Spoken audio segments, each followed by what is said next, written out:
Bismillahir Rahmanir Raheem. Assalamu alaikum wa rahmatullah. Very honored today to have our dear Sheikh, our brother Dr. Zakir Naik here with us in the studio, alhamdulillah.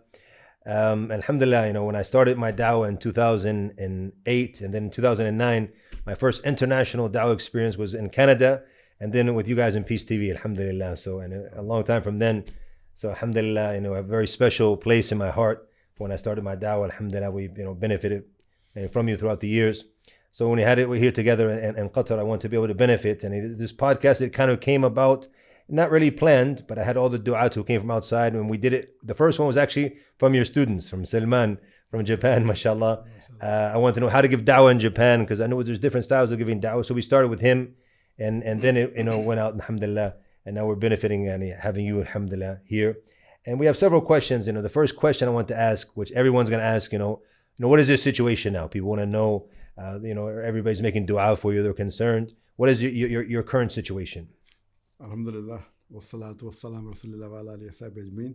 Amma ba'd. A'udhu billahi minash shaitanir rajim. Bismillahir rahmanir rahim. Rabbi shrah sadri wa yassir li amri wahlul 'uqdatam min lisani.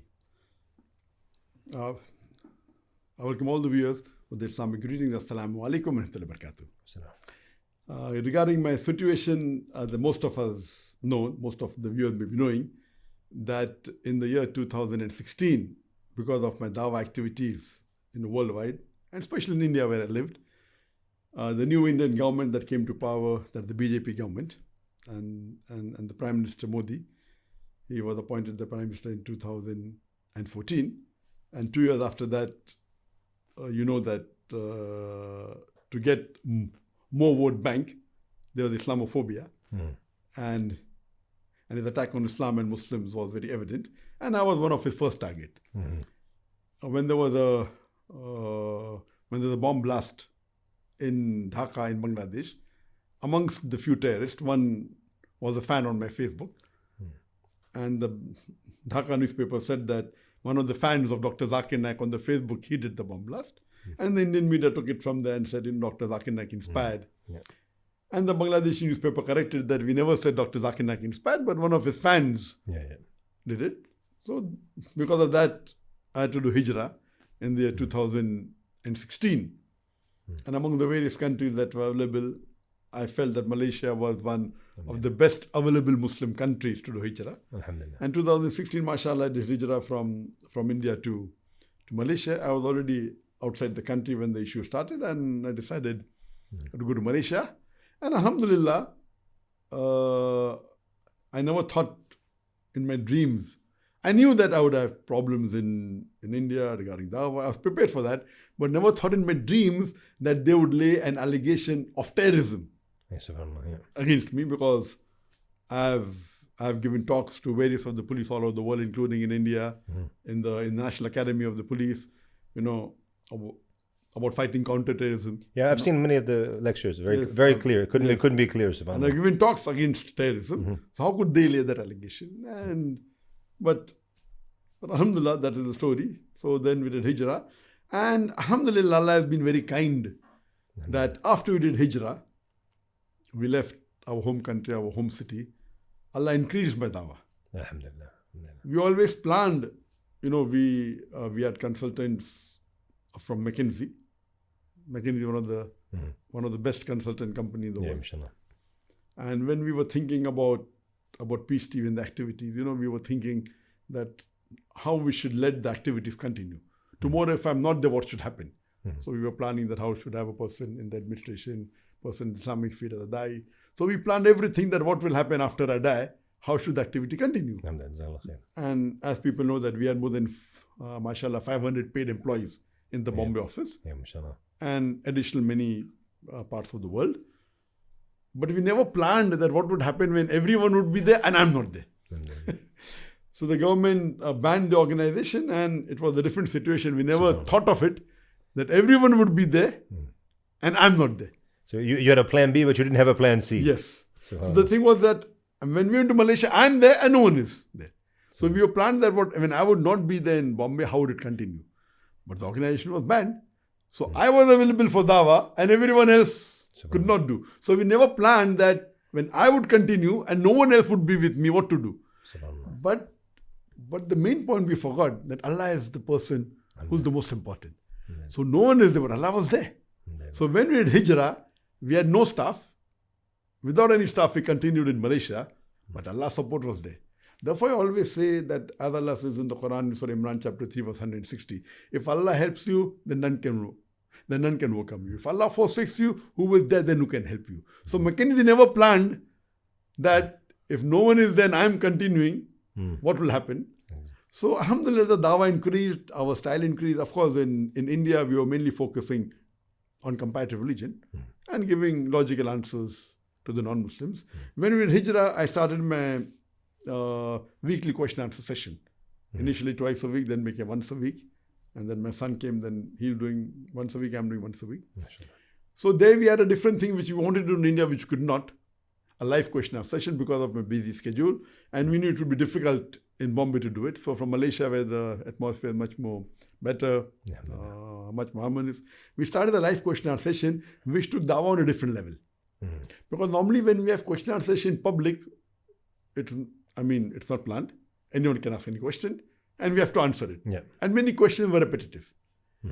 In this, when we started the live question answer session, we used to receive 20,000 questions a week. Allahu Akbar. And my team used to read about 5,000, out of which they used to pass on 100 to me. I used to answer 15 to 20 every week.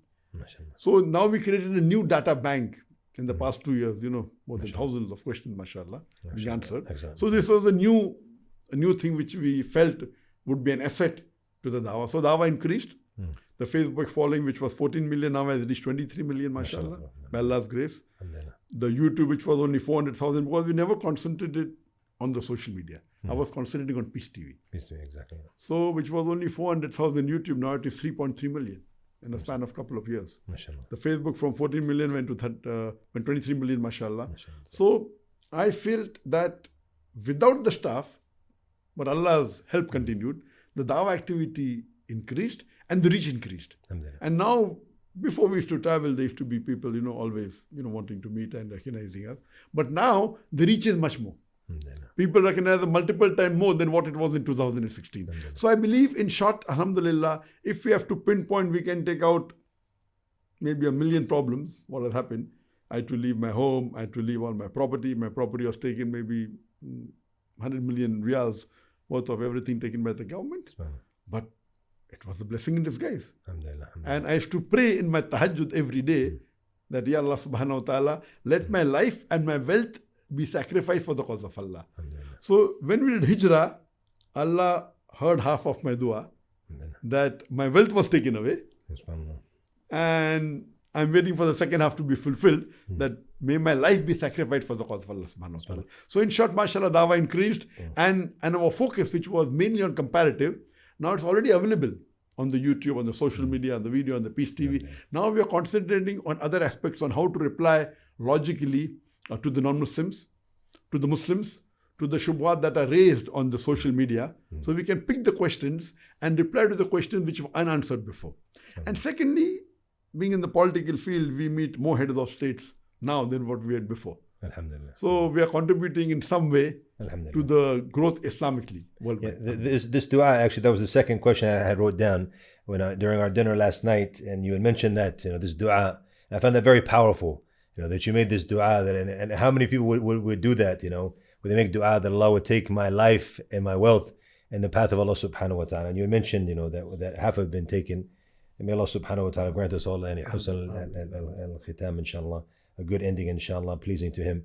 Jazakallah khair. And it's something here that I'm benefiting from when I hear this, the fact that something happens, it happens for hikmah, for a reason. Obviously, we know that.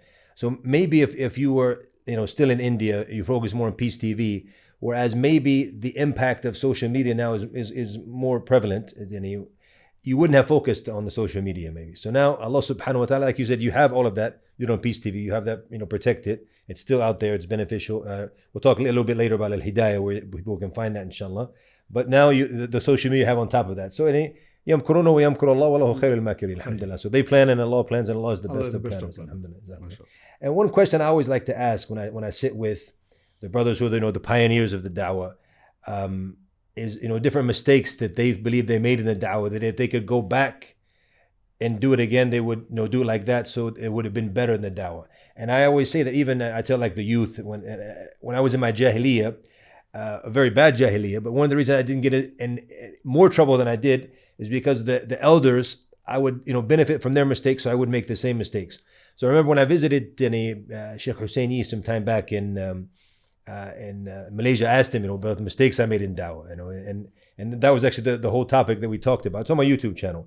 So if you were to think, there's some mistakes, or not necessarily mistakes, but things you could have done better or done differently, and so we can benefit ourselves. And so the youth, when they're coming up, they say, okay, look, Dr. Zakir, he reached this in dawah, but he said, if I did like this, it would have been better, so they don't fall into the same stuff as they're coming up, inshallah ta'ala.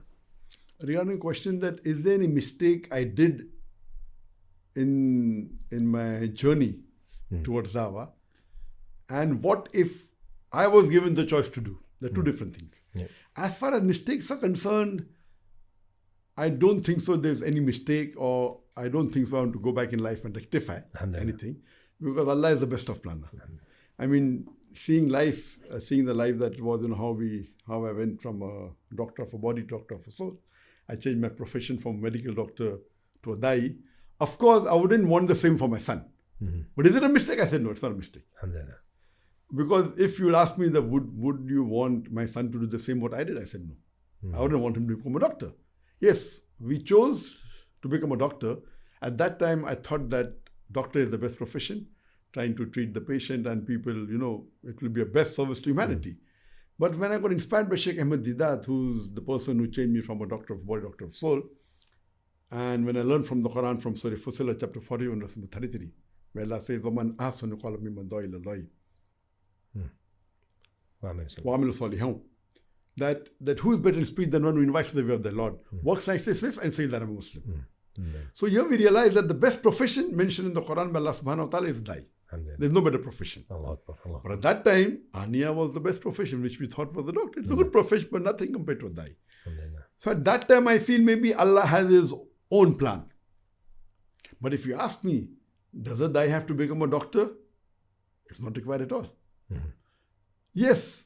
So many people come and tell me that, I would like my son to follow a footstep. I want to make him a doctor first, and then a da'i, so more people will listen to him. I said, there's a big fallacy, a misconception, that people think that people are listening to me because I was a medical doctor. At a lower level, it is true.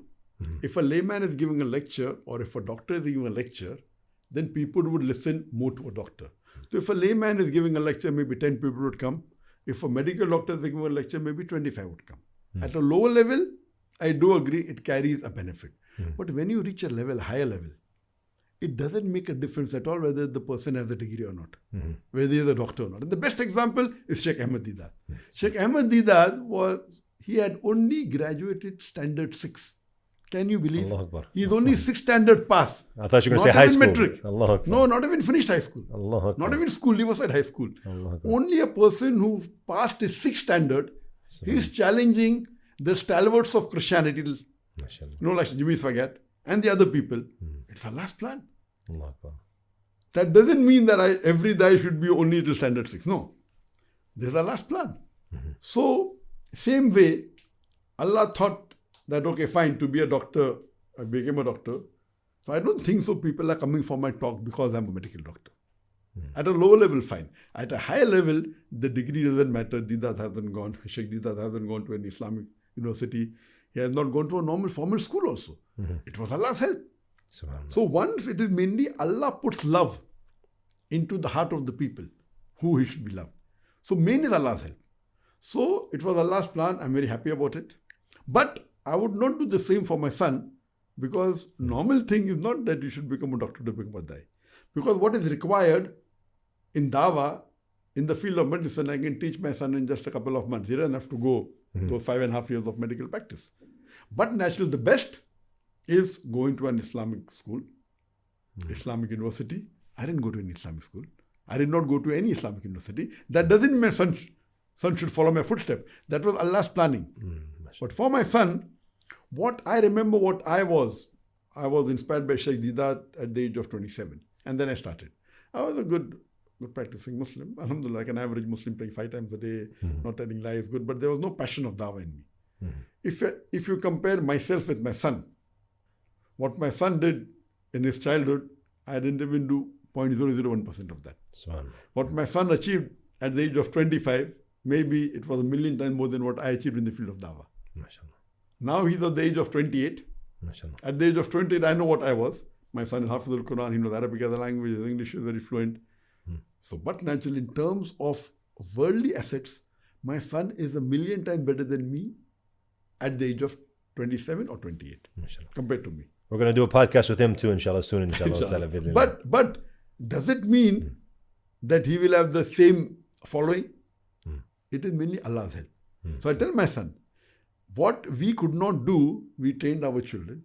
I don't know Arabic as a language. I understand a little bit. I cannot speak. But I saw to it that all my children spoke Arabic at the age of 3, 4, 5.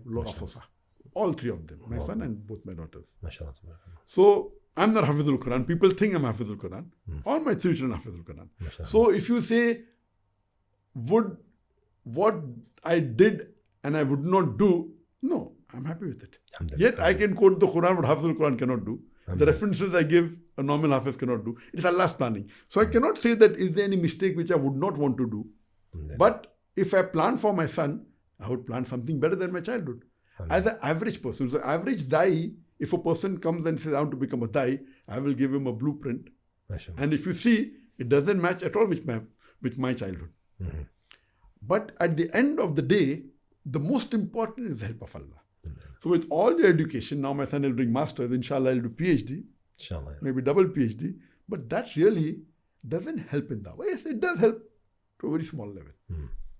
Doing a degree from the university, whether it be Jamiat al-Imam where you pass from Madinah University, may help you get a job. But for dawah, it's good. But that's not enough. You have to have durus with the top sheikhs. You should do your own research. You should do hard work. So I always tell him that if Allah helps you, then you'll achieve success in dawah. If Allah doesn't help you, you won't succeed. So I say that you should seek Allah's help. That's the most important. Regarding the mistakes, one of the things that people normally told me when I started my dawah organization, they told me that, if we put the Islamic programs on the cable TV, Bombay is one of the most difficult places to do dawah.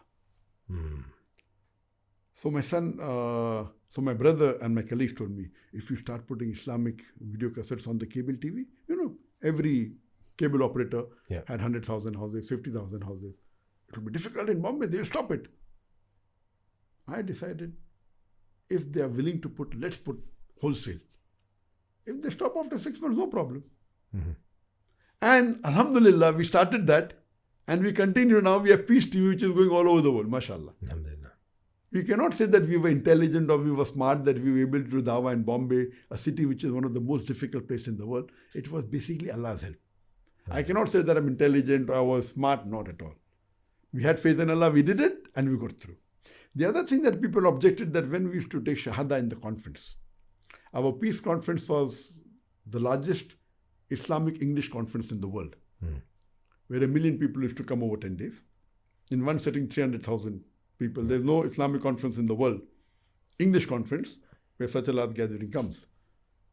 And we used to take Shahada in public. And there was objection from everyone, even from the police. As far as the law of India is concerned, every citizen of India has the right to preach, practice and propagate his religion. So I'm not breaking the law. So when they told me that don't take Shahada in public, I asked if they give me in writing, and they never did that. Many people said that if you take Shahada, your organization will be closed and you'll be stopped doing dawah. The only person who supported me was my wife. MashaAllah. I asked many sheikhs, and according to their hikmah, they said, better don't give Shahada, you can do dawah for a longer period. If you take Shahada, maybe within 2 years they'll close you. I said, I agree with you. If I take Shahada in public, then they close me down. If I don't take, agree. But I look at the overall benefit. The reason that when we had Peace TV, and Peace TV, mashallah, has reached the full network, has a reach of 200 million viewers. MashaAllah. Now the recording we did of the Shahadas in my lectures and in Peace Conference, it's being played throughout the year, mashallah. We are sitting here, the dais, and they're getting the sawab. We are sleeping and the recording is going on round the clock, 24 hours on 4 different satellite channels. Now, besides that, there are 25% of the viewers of the Peace TV are non-Muslims. Yeah, that was very surprising when you told us these numbers last night. I was surprised to hear that. I thought it would be, all Muslims in it. Yes. No, 25%, maybe 20%. It may vary from 20-25%. And that's what is our normal when we have conferences organized by us. 20 to 25% are non-Muslims. But organized by others, the percentage of non-Muslims will be less. Mm-hmm. But when we organize, we see to it that we target the non-Muslims also. So imagine, even if you take the Peace TV, 100 million are watching, that means 25 million non-Muslims are watching. Mm-hmm. And when they like Islam, then what? When they see that their colleagues or their non-Muslim brothers are giving Shahada, it inspires them also, sitting at home, that we should give the Shahada. So then we realize the few Shahada that we show on the satellite channel, maybe 100, 200, there are thousands of them taking Shahada at home. Now imagine, I would prefer having the peace conference for 5 years we had it, mashallah, and hundreds of Shahada recorded. Hundreds of Shahada, which has been telecast. If I don't give Shahada, I do agree with you, maybe I would have worked for another 10 years in Bombay. If I was in Bombay, I would have been in jail now. Because all the top dais who don't follow the guidelines of the government or don't toe the line of Modi, they're behind bars. So number one, I did Hijrah. I like thank Allah, and my iman increased after Hijrah. And secondly, I'm getting sawab. I'm sitting at home and my sawab is continuing. So what people said that Dr. Zakir, you should not have taken the Shahada in public. I said, by law, it's allowed. And I feel in the long run, it is more beneficial. Now when I meet non-Muslims, they said, oh, we became Muslim because we saw Peace TV. So I feel that the sawab, overall we are looking for sawab and how can we benefit? Islam is going to spread. How can we be a small catalyst in the process of spreading the deen? Allah is going to spread the deen. Allah doesn't require us. Allah has promised that, and the rubbish that we are. So I feel that what people say it's a mistake because of this Zakir is banned, I said no.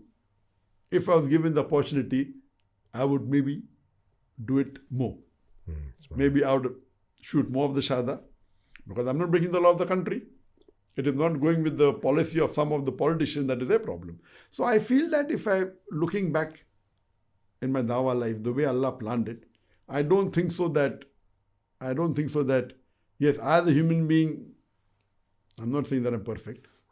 But if you ask me that to go back in time and change, I said no, perfect.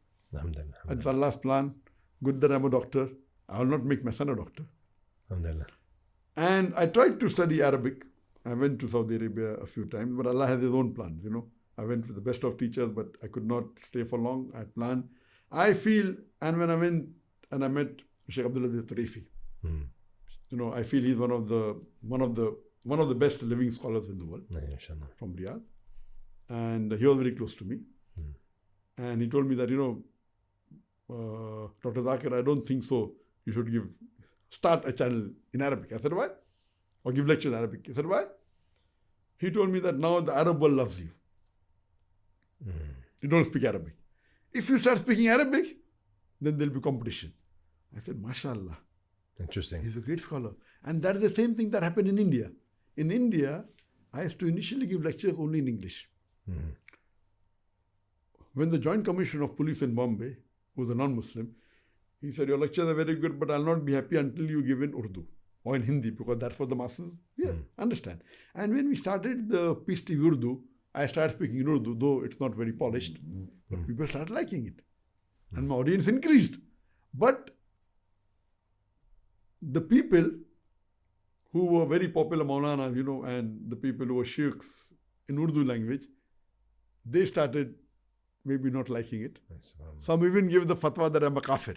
So I realized Shaikh Abdul Tarifi is so far-sighted that all these Indian scholars used to praise me. Oh, Dr. Zakir Naik is very good. Giving lectures in English, you should listen to it. When I started giving Urdu, and when the audience increased, for one lecture of mine in North India and Bihar, there were more than 1 million people for my talk. Alhamdulillah. It is the largest gathering for any religious speaker in one sitting. 1 million people, mashallah. So I realized that, mashallah, there is hasad. So maybe Allah has His own plan. I tried a lot. When I could make my children learn Arabic, I tried a lot. A few times I went to Makkah, I went to Medina. I understand Arabic, but not that well. I don't speak fluently. So I feel this is Allah's planning. Alhamdulillah. If you ask me, should I know Arabic? Should know. I don't know, that's a different thing. I'm a different case. Maybe Allah has his plans. If you want, of course, I would love to be Hafiz al-Qur'an. I would love to speak Arabic as a language very fluently, like my son. So what I felt I as a Dai didn't have, I saw to it, I gave it my children. Excellent. All of them are Hafiz al-Quran, they know Arabic, they know English. All three are graduates now, they are doing their masters. MashaAllah. Inshallah, they'll do PhD also. Inshallah. But I feel that as far as my life is concerned, I think Allah planned it. And I don't think so. I would like to change anything what happened in the past. Alhamdulillah. Jazakallah khair. Beautiful. Beautiful. One of the things, I attended one of your courses here that you had here. You mentioned about being successful, because people ask about the da'wah technique. And you said that the success in da'wah, it's actually more than the technique. And I found it very profound when you said that, and I actually wrote it down in the numbers of the ayat. So if you could share that with us so that the people can benefit from it as well. How to be successful. You said there's two things that come actually before the technique itself. There's a common question asked to me that, Zakir, what is the success of a memory? Why are you so what is the technique of success? I said that number one for success, as Allah says in the Qur'an, in Surah Imran chapter 3 verse number 160, if Allah helps you, then none can overcome you. If Allah forsakes you, who is there then who can help you? So let the believers put their trust in Allah. So number one is Allah's help. This is the most important. Number two, as Allah says in Surah Al-Kabut, chapter number 29, verse number 69, if you strive in the way of Allah subhanahu wa ta'ala, Allah opens up your pathways. So number two is struggling and striving, doing jihad, hard work. Number one is Allah's help. Number two is striving and struggling in the way of Allah. And number three is technique. Allah says in Surah An-Nahl chapter 16 verse 43 and Surah Anbiya chapter number 21 verse number 7, Allah says, Fas'alu ahli zikri in kuntum la ta'lamun. If you don't know, ask the person who's knowledgeable. Then the next question people ask me, okay, what is the technique? I'm saying, brother, I'm telling you the priority 1, 2, 3. You asking me the third thing. You should ask me how to get Allah's help. They ask me, what is the technique? And the technique is least important. Amazing. You may be the technically most qualified, but number one is Allah's help. So you should ask me how to get Allah's help. So in a Dawah training program, we show to our student how to get Allah's help. For example, before they come to the training program, we give them a homework for 1 month. Memorize the verses of the Quran, memorize this and all. 1 month's time. Before they come to the course. Before they come, we give them homework. Once they are selected, we give them homework for 1 month. 1 month's time to do the homework. And the training is for 45 days. When they come, most of them don't even finish 2% or 3%. This is difficult. We have told them to memorize all the 114 names of the Quran in Arabic, along with the translation. The chapters. Yes. Surah Fatiha, the opening. Surah Baqarah, the heifer. Surah Al-Imran, family of Imran. So we give them a list. We tried, not possible. You'll never find that, by the way. And when I do it sometimes in Arabic, people I say, what the number of the chapter? What number is number this? I say, chapter number 12. What is it? And they're thinking, what is that? Because it became very, very common for us now in English. I think you made it more common. You say chapter 12 and it's Surah Yusuf. And so they're like, what is this surah? They have to think about it. The Arabs, they're not used to having the numbers of the chapters. And it's subhanAllah. So almost all the students maybe did 1, 2, 3% of that's it. We show them within a few days, they memorize everything. What they could not do in 1 month, they do overnight. They do in 2 hours. We prove to them how this is possible. Most of the people sleep on average for 7 to 8 hours. And during the training program, even I did in 2016, when I was 51 years old.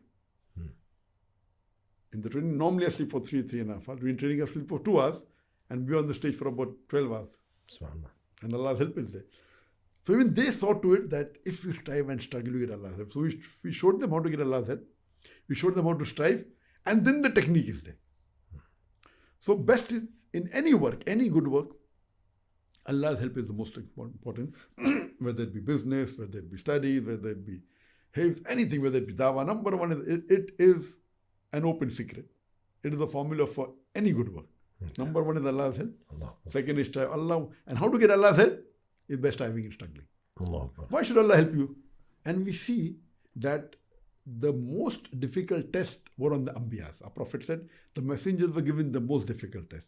And the messengers, who are the highest among the human beings, they strived much more than a normal human being. The next level are the Sahabas. The test that the Sahabas underwent is multiple times more than us. The struggling and striving they did is multiple times more than us. They are the second level after the Ambiyas. So from here we learn that number one is Allah's help. Number two is striving and struggling. If you strive and if you don't get success, the problem is in you. It's not in Allah. Allah promises in the Qur'an that if you strive and struggle, He'll give you success. So if you're not getting success, that means your striving and struggling is not sufficient or is it in the wrong direction. One of the two. Amazing. Right? So if you strive and struggle, you get Allah's help. If you get Allah's help, Allah will give you technique. I have not gone to any Darul Ulum. I have not gone to any Islamic university. I have not gone. And it's Allah's help. I cannot say I'm intelligent or I'm smart. So in this training program, we demonstrate to the students how it's possible to get Allah's help.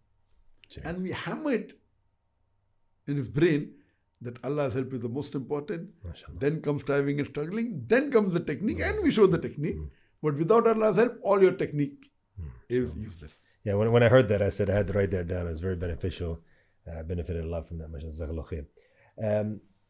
Another thing I want to talk about, we had a meeting, we talked about, the importance of establishing a committee for the international du'at to bring them under one umbrella. You've talked about this before, or you talk about it in other gatherings as well. What is the reality that this might happen, and what are the benefits if it would happen? Yes, there was a plan of mine since several years that we should have an international union of the English-speaking du'ats.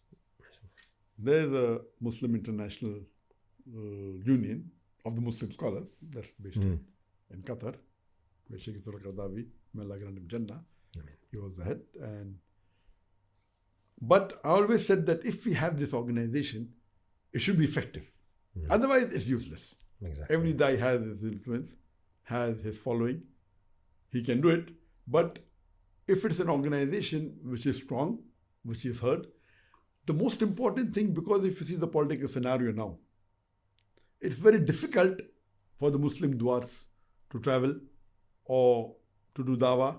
There are difficulties. So unless there is an umbrella of a Muslim country which is willing to support this organization, having such an organization will not be really beneficial. So it was there in my mind since several years that many du'ats are being targeted. I mean, much before the target, that I was targeted by the Indian government. Before that. And we were prepared. When we started dawah in Bombay, I thought that, when we get successful, how long will we last? So we thought maybe 5-10 years. But we did more than 25 years we did dawah in Bombay, mashallah. Amazing, mashallah. So we look at the positive aspect. We were prepared that we would be harassed. We were prepared, but never thought that there'd be an allegation of terrorism. So alhamdulillah, Allah has been very kind. So if we have an organization of the international English-speaking du'at, number one, it should have an umbrella of a government, because where will we register it? Most parts of the world, you register it, and if it's successful, they will close you down. Close it down, yeah. So which country in the world would be willing to take the brunt of the other countries? There are very few in the world. Yeah. So, according to me, there are two countries that can have this capacity, or would be, one is Qatar, where we are, and one is Malaysia. We see from the history that, they have taken the pressure. Yeah, mashallah. So these two countries, I feel, are the countries where, and that is the reason I travel more between these countries, because these countries are willing to take the challenge. If it's for Islam, they will stand on the haqq. They will not bend it. Like most of the Muslim countries, where it comes to the truth, if there's a political pressure, they bend. So these two countries, I feel that if they know it's the haqq on the Islam, so they will stick to it, because in Malaysia, mashallah, Islam is the vote bank. And that's good, mashallah. It's one of the few Muslim countries where being a democratic country where the Muslims are majority, where it's a vote bank. So, but natural, Islam is powerful there, mashallah. Yeah. And amongst the countries of the Gulf, I feel that Qatar is one of the countries which we know from history. Yeah, no doubt. That they have withstanded pressure. They have given support to many of the Muslim scholars and dais, or those which the world has not given support, they have given. So I feel these two countries are there. So inshallah, in the near future, if we have a possibility of having this organization under the umbrella of a Muslim country, it will be effective. And my thing is that all the, mainly initially we start with, having a meeting, brainstorming of the more influential, those Muslim duas who have a bigger following and are more influential, get them and do a brainstorming. And then inshallah, maybe in the near future, we'll have this organized, inshallah. Another question I want to ask, now that Mashir's son, Sheikh Faraq, and I remember, we call him Sheikh Faraq now, mashallah. I remember when I first met him when I was at the Peace TV conference in 2009. He came with his copybook, and he said, "Could you write some advice for me?" And I remember I wrote it for him. Then, mashallah, now he's become a sheikh, mashallah, and he's graduated and come back, and he's joined you now. And I want to ask, how is it for you now as a father, the impact that he's had? Now he's joined your team. Like you said earlier, he does one show and you do one show. So if you could just, tell how his impact has had since he joined the team. And I mentioned to you earlier that, the famous NBA star in basketball, LeBron James, he's waiting, he doesn't want to retire. He wants to wait for his son to join the NBA so they can play together. So now, mashallah, you and your son are on the same team. So how does that feel? Alhamdulillah, that's a great feeling. And I remember when I had asked advice from Sheikh Abdul Sarifi again, the person who I think is one of the greatest living scholars, mashallah, today. And when my son asked for advice, what is the advice? Okay? So he said that normally to a high percentage, a doctor's child is a doctor. An engineer child is an engineer. Maybe the percentage maybe, if you analyze, maybe 20%. But a dai's child is rarely a dai. A scholar's child is rarely a scholar. So true. And I was taken aback. Then he gave me a good news. There are some exceptions, like Shaikh Taymiyyah. Shaikh Taymiyyah's father was a scholar, and he became a scholar. So then I asked him that, Sheikh, wouldn't you want your son also to be a scholar like you? He said, of course. But the unfortunate thing is that rarely does the dais, and then I started checking. Sheikh this, that, then I said, he's right. I don't know of any famous dai whose son has reached even maybe 20% of his fame or 10% of his fame. And the Sheikh was right. Yeah. But that doesn't mean that we don't want to make our son that dai. So, and I remember that I just spoke today to Sheikh Salim Al-Amri. And when we had gone to his house in 2013 or 14, I'd gone with my son and my wife, to meet him in Abu Dhabi. So dua he gave for my son that we pray that Faraq becomes Shaykh al-Islam. And that's the best dua that I could, people say Jannah and everything, but Shaykh al-Islam. And today, I just spoke to him, just before coming for the podcast, I was speaking to him. And I said, Sheikh, I remember the dua that you gave for my son that we should make him Shaykh al-Islam, And that was the dua that I started making, that may my son, be multiple times better than me, and it is Allah only who can guide. And I always pray that, we as parents, we can guide our children. But Allah is the one who keeps them on the straight path. We have examples in the Qur'an that children of messengers, they became mushrik. They became kafir. Example, Nuh alayhi salam, and then we have Nuh alayhi salam's son, Nuh alayhi salam's wife. Yeah. We have example that mushrik's children became messengers, Ibrahim alayhi salam. So I always say that whatever said and done, whatever we do, it's finally Allah. So what we could do, we gave to our children, but finally it's Allah. And I told him that only degrees and bachelor's degree or master's degree doesn't make you a very good dai. And I say that all the du'as that you see, all those people who pass from Medina University don't become dais, famous dais. Those who strive and those whom Allah has helped, they become effective dais. So unless Allah doesn't help you, unless you don't hear the lectures of other shuyukhs, you will not be successful in dawah. Only the degree, okay, little help, but not for dawah. Alhamdulillah, we used to pray and we did what we can do. But when my son came back, I had plans of doing masters and PhD in Saudi, but then I said, no, he should be with me. So after he finished his graduation, he came back to Malaysia. And he did a master's in Malaysia from the Islamic International University. He did his graduation from Imam Saud University, Imam Muhammad bin Saud University in Riyadh. And then I said that, masters they should do from Malaysia. From Malaysia, started getting close to me. MashaAllah. And alhamdulillah, and then he realized that, while answering questions, he's a bachelor, he's a qualified sheikh, inverted commas. Yeah, MashaAllah. But then unless he did not do his own research, his own way how to reply, when we realized, okay, the question is asked, we did it, but the answer is not there.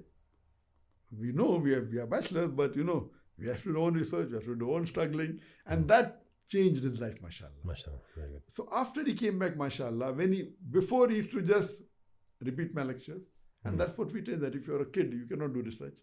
He started giving lectures from the age of 8, and in school he used to repeat my lecture. Then I said, now you should not repeat my lectures. MashaAllah. Now you're a sheikh, qualified sheikh. Very good. MashaAllah. You have already, your subject very well compatible. When required, you can give a lecture, but do research on new topics. So he started giving courses, MashaAllah. for the youngsters, on different topics, on topics which are less said, So who would like to be Abdur Rahman? One of his courses. Amazing. Part 1 and Part 2. And then the Sunnah of the Fridays, People don't know the minute details, So of these things, mashallah, about the important days of Dhul Hijjah, the first 10 days of Dhul Hijjah. So all these topics which are less spoken, he started doing his own research, and in the question and answer session. MashaAllah. When we started, I used to do twice a week. Then I found that, it is stopping me from other parts of Dawah. So I made once a week. When my son came back to Malaysia after free graduation, then the first and third Saturday, I handled the question and answer session. That's asked Dr. Zakir. And the third, and the second and the fourth Saturday, done by my son, asked Sheikh Farik. MashaAllah. Excellent. So, mashallah, he started having his own followers. MashaAllah. And mashallah, his Arabic is, I feel, compared for an Ajam, for an Indian, it's excellent. MashaAllah. His English is good. So in terms of training and qualification, he is 1,000 times better than me. MashaAllah. Yeah, I've been speaking a lot with him in Arabic these days. MashaAllah. MashaAllah. But as I said, whatever little bit I've achieved is only because of Allah's help. Alhamdulillah. So I tell my son that, you should strive for Allah's help. How do you get Allah's help? I tell him, for a da'i, the most important is the Tahajjud Salah. Allah Akbar. Allah Akbar. Yes, he used to read Tahajjud in Riyadh, Saudi Arabia, but maybe for a few minutes, 10 minutes, 20 minutes. You can finish Tahajjud very fast also. When he came, mashallah, he's Hafidhul Qur'an. I said, I'm not. Okay, fine, we come. Then we started having Tahajjud Salah 2 hours a day. MashaAllah. One juz. MashaAllah. So 1 hour should be for the recitation of the Qur'an, flow recitation. 1 juz in flow recitation takes approximately 50 minutes. And maybe 50 minutes for doing dua in the sajda. MashaAllah. Amazing. So 50 minutes for dua, 15 minutes and the remaining 15, 20 minutes for the other parts, of the salah. This is the tarbiyah, I think, that, that so many of the du'at are missing. They focus, like you mentioned before, on the technique and on this, but their relationship with Allah subhanahu wa ta'ala, I feel in this generation of du'at, it's totally missing, subhanAllah. Even when it comes sometimes to the fard, we're talking about the nafil. And I remember when I first graduated, when Sheikh Yusuf Estes, and I always mention this in my lectures, he said, as a da'i, he said, you don't have 5 daily prayers. He said, you have 6. He said, 5 is for the general people. As a da'i, you have to have the 6. You have to be in the tahajjud, subhanAllah. It's amazing. In fact, tahajjud was the first for the Prophet. Yeah. You are the messenger. So I do agree with you that. And seeing to it that, there is no appointment more important than appointment of Allah. Allah. But salah time, we have to be in the mosque in Jamaat. MashaAllah. Once in a blue moon, if you miss, accepted. SubhanAllah. So that's for alhamdulillah. And so I feel that, gaining Allah's help is the most. So when a da'i says, how to gain Allah's help, that's what we teach in the training. Allah, amazing. For a da'i, it is further, not Islamically, but if you say compulsory for a da'i, I could say that, but it's not fard. It is mustawa, I could say, and then he gave a talk on the most important sunnah after the faraid. So he gave a course. It's 6 episodes. The most important sunnah after the faraid. Not only sunnah salah. And then I used to say that which is the most important sunnah. I asked the people, which is the most important sunnah? No one thinks it. And then I prove to them logically that the most important sunnah amongst all the sunnah of the Prophet is the tahajjud. It's the Qiyamul Layl. So he gave a course on that and he picked up all the hadiths. So alhamdulillah, it is mainly Allah's help. And And whatever training we do, if the person is not, he can deviate very easily. So we only pray to Allah that may, we say that, keep us on the straight path. رَبَّنَا لَا تَزِغْ قُلُوبَنَا بَعْدَ إِذْ هَدَيْتَنَا وَهَبْ لَنَا مِن لَدُنكَ رَحْمَةً. That, oh Lord, after thou hast guided us, keep us on the straight path. That's what we always pray. You mentioned something last night which I found very beneficial when a brother asked you about the style of Shaykh Ahmed Deedat rahimahullah ta'ala, and you mentioned that his style at that time was in a certain way and it was very powerful, and the Christians had to change their approach, the Christian missionaries, because he refuted all of their misconceptions. So they had to evolve basically and come with new ways. So he said also the du'at also in this time they have to evolve as well. So if you could comment a bit on that, I found it very beneficial. The question was last night was that is debate beneficial? Should we do debate? So I said there are pros and cons. It's good, but not the most required thing.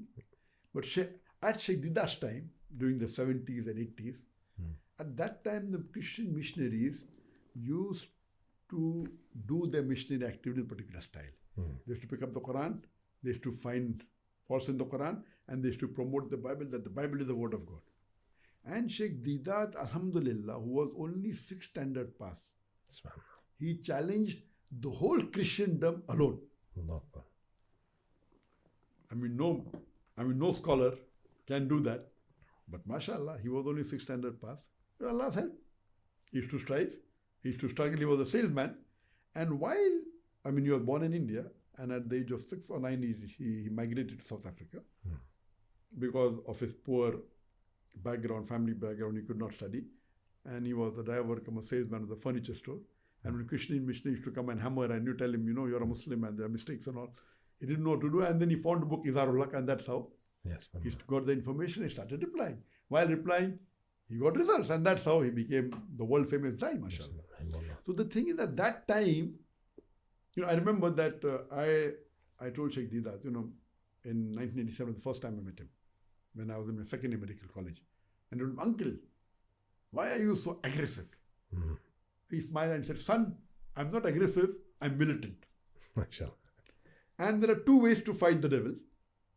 One is the fire, and the other is the holy water. I chose the fire. If you want to choose the holy water, you're welcome. I feel fire is more effective. That was his style. And that was put in my mind.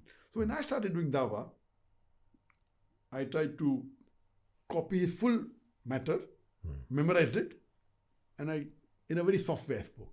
I got no results. Very little results. I said, same matter, I'm not getting results. Okay, the style is important. Then I started becoming aggressive. I became, or rather militant. I became multiple times more militant than Shaykh Deedat. And you could see me, and I got results.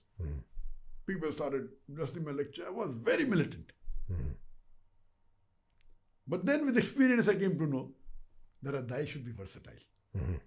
Then I toned down, as Allah says, Udu ila sabili rabbika bil hikmah wal mawdatil hasana wajadhim billati ahsan. Invite all to the way of thy Lord with wisdom and beautiful preaching, and argue with them and reason with them in the ways that are best and most gracious. From Surah Nahl, chapter number 16, verse 125. Then out of experience, we came to know that most of the time I'm soft, I'm humble. When required, I can get it right. So I say, a lion doesn't have to roar. The king of the jungle doesn't have to roar. So when people know some of my debates, so I'm normally soft, but when required, you should be as militant as Shaykh Deedat, more militant. So I then tell my students, you should be versatile. Excellent. Yeah. The best is soft. But because this verse of the Qur'an, to me, many people, and even to Shaykh Deedat, when he went on the street, they say, Shaykh, be a bit soft. Hikmah, do dawah hikmah. And to me also, hikmah. What do people normally think? Hikmah means soft. This is a misconception. Yeah. If you read the context of Surah Nahl, chapter 16, verse 125, few verses before, where the ruku starts, it says, in Prophet Ibrahim is a beautiful example. What did Prophet Ibrahim did? He broke the idol. Yes, so hikmah doesn't mean soft. Yes, most of the time it can be soft. Hikmah means what is the best. Sometimes you have to be aggressive. Sometimes most of the time be soft. But sometimes they have to be militant. Otherwise, someone enters your house to rob, and you're going to be very soft. What's going to happen? Let's talk about hikmah this. Hikmah here is they have to be tough. Exactly. So hikmah, people think, hikmah means what is the best for that particular time. So then I train my students that most of the time be soft, be humble, even if they abuse you, smile. But when required, you have to be tough. So that's how, mashallah, I developed out of experience. And later on, when Sheikh Didat, he has given a talk on similarity with Islam and Hinduism in his way, which is using the fire. Then I gave a talk on similarities between Islam and Hinduism. And I told him, uncle, this is holy water. He saw it and he was shocked. He said, son, they are cursing you and you are smiling. Then he gave me the title Didat plus 94. When he saw this, then he gave the shahada when he was sick, when he had the stroke. He gave the shahada, son, what you have done in 4 years had taken me 40 years to achieve. Allah. Of course, it is greatness that, just to encourage me, he gave me that plus. I mean, no one can come close to Shaykh Didat. He's great, mashallah. So I'm not comparing myself to him at all. But that shows his greatness. That to encourage me, he gave me the title Didat plus. To encourage me, he said, what you have done in 4 years had taken me 40 years. He is phenomenal, may Allah grant him Jannat al-Firdaus. But coming to the thing that, then I say that, okay, sometimes use fire, sometimes use holy water. So when I gave that talk of similarities between Islam and Hinduism, how can you do dawah even to the Hindus? Alhamdulillah. So coming to this in terms of techniques, in terms of being effective, at the time of Sheikh Didat, what he did was the best. See, when we see the messengers, various messengers that came down the line, every messenger had a speciality. At the time of Musa alayhi salam, it was miracles. At the time of Isa alayhi salam, it was. So depending upon what was required, Allah gave that to those messengers.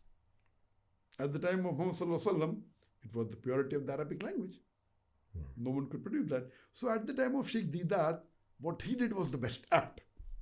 He was militant, he had debates, because the Christian missionary openly challenged the Muslims, and no Muslim could reply. They were using us as doormats. What he did was the best. But later on, because of his success, the Christian missionaries changed their style. Now you don't find missionaries coming and saying that Bible is the word of God, you take out mistakes. They will not say that. Now they attack the Qur'an in a different way. So now our styles have to change. So I'm not saying that I don't debate, but debating is not a must. When required, it should be done.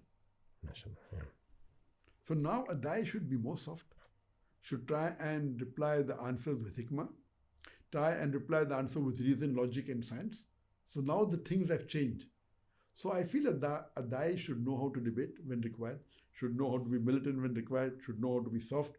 It should be a versatility of having knowledge of reason and logic, which is more important today. So what Sheikh Didat at his time was right, he had debates, it was a requirement. Now, it's not a requirement but when someone is there, you don't find today people saying, that Quran is not the word of God, I want to debate with you. All the top, at that time, the most famous was Jimmy Swaggart. Today, and he used to speak against the Muslims, and he used to do his missionary activities. Today, the people who are famous, like Joel Einstein, they don't talk the same way as what he used to do, Jimmy Swaggart. And now these famous people will never want to debate. At that time they were willing.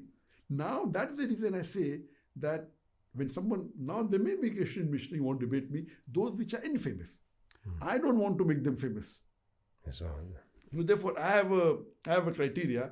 If anyone wants to debate me, he should at least be able to get 10,000 people for his individual lecture. After I gave a talk where there were 1 million people, I said there should at least be 2% of my audience. When I can get 1 million people for my largest gathering, they should at least get 2% of my largest gathering. If any non-Muslim can get 20,000 for his lecture, not a conference, not a gathering with other speakers, for his individual lecture, I don't mind debating. That doesn't mean I don't want to debate. I know hundreds of Christian missionaries, hundreds of Hindu priests who can get more than 20,000 people. But these people who are famous, would never want to debate me. Yes, the last one I remember was in 2006 when Sri Ravi Shankar, who is one of the most famous Hindu preacher, who gets audiences of 200,000, 300,000 for his talk. One person organized and he agreed for the debate. I doubt whether he will agree even if you give him $1 million again. It was successful. That was the last debate I had in 2006. So now I feel that debate is not a must, but if someone is really trying to, belittle Islam, etc., of course someone should go and debate them.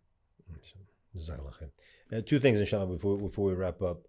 One of them, speaking about Hindus, I think, many of the du'at, they know how to give da'wah to Christians, to atheists, but when you have a Hindu, most people are stuck. So if you could just give a few pointers, what are the main things that, when you focus on giving a da'wah? I guess we give a whole lecture about it. We want to summarize and a couple of key points on how to be effective in giving da'wah to Hindus.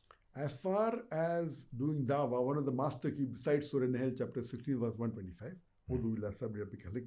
the other is Surah Imran chapter 3 verse number 64.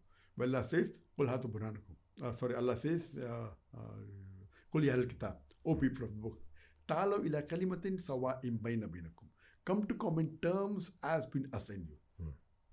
Which is the first term, Allah na'budu illallah, that we worship none but Allah. So here we realize that one of the master keys for dawah is talking about similarities. And in the similarity, Allah says, the most important is Allah na'budu illallah, that we worship none but Allah. So I tell my students that when you're doing dawah, you can start with Qur'an and science. You can start with literature, no problem. You can start with whatever is commonalities between you and the non-Muslim. But your main target should be Tawheed. Unless you don't remove the shirk from his life, unless you don't put Tawheed in his life, all your dawah is useless. You may convince him not to have alcohol, you may convince him about hijab, you may convince him not to have pork, but if you don't remove the shirk from his life, or don't make him come on Tawheed, your dawah is useless. So when you're talking about similarities between Islam and Christianity, or even Islam and Hinduism, number one should be Tawheed. And there are many verses in the Hindu scriptures, we can quote 100, which talk about Tawheed. People wouldn't think that's there, but people don't know about Hinduism. I remember this when the first time I gave this talk, similarities between Islam and Hinduism, there were many Muslims who were against me. And when I gave this talk the first time in Dubai, there was a big group of Muslims, Dais, who spoke against me. They distributed pamphlets, don't attend the lecture. I said, Akhi, at least hear the lecture. Yes, without hearing the lecture, what can there be similarity with Islam, Hinduism? They are mushrik, they do idol worship, blah, blah, blah, blah. I said, okay, fine. Hear my lecture. After my lecture, if I have said anything against the Sharia, anything against the Qur'an, anything against the Hadith, then you can catch my collar. I gave the talk which was for 1.5, 2 hours. And people were shocked. I'm talking about the Tawheed in the Hindu scripture. I'm quoting. So if you read the Hindu scripture, there are many verses of Tawheed. And I don't intend giving a lecture. But the Brahma Sutra of Hinduism is Ekam Braham Distya Naste. Nena Naste Kinchan. That Bhagwan ek hi hai, dusra nahi hai. Nahi hai, nahi, zara bhi nahi hai. There is only one God. Not a second one. Not at all, not at all, not in the least bit. There are various verses in the Upanishads, in the Vedas talking about Tawheed. So when you're comparing Hinduism and Islam, we don't talk about the negative factors. When there are similarities, there are multiple more time differences, but we don't touch on differences. We touch on similarities. So number one, while doing dawah, is Tawheed. Number two is the Risala. About Prophet Muhammad sallallahu alaihi wasallam. People know about Prophet Muhammad mentioned in the Bible, but very few knew about Prophet Muhammad sallallahu alaihi wasallam mentioned in the scripture. And if you compare, the mention of Prophet Muhammad sallallahu alaihi wasallam is multiple times more than what is mentioned in the Bible. By name, he is mentioned more than 100 times. Allah Akbar. In the Bible, only once. In the Hindu scriptures, more than 100 times. And I give references. Wow, and the details that are given in the Hindu scriptures, when you read the Bhavishya Purana and when you read the Kalki Purana, it says that Prophet Muhammad, peace be upon him, his father's name is Abdullah. Subhanallah. Saying servant of God. That's the translation. His mother's name is Amina. Wow. He'll be born in a city of peace. He'll have 4 close companions. Angels will help him in the battlefield. So much detail. Wow. And can't get more precise than that. yes, So, if you read Kalki Purana, chapter number 2, verse number 5, 7, 11, 15, you know. And he mentioned my name, Ahmad. He mentioned my name as Muhammad several times. It talks about the details about his prophecies in great detail. So, this is the second point that a person should touch. Then it talks about Salah, that how do the Hindus worship. There's a worship of Hinduism known as Danda Namaskar, where it says you should fall on the ground and touch with 7 parts. 8 parts, it says. The 2 hands, the 2 knees, the 2 feet, the nose, and the forehead. From the Sunnah, same teaching there. Danda Namaskar, they say, Danda Namaskar, same as the sujood. And there are various references. There are references even of Makkah in the Hindu scriptures. The Hindu scripture says you should not have alcohol. Qur'an says the same.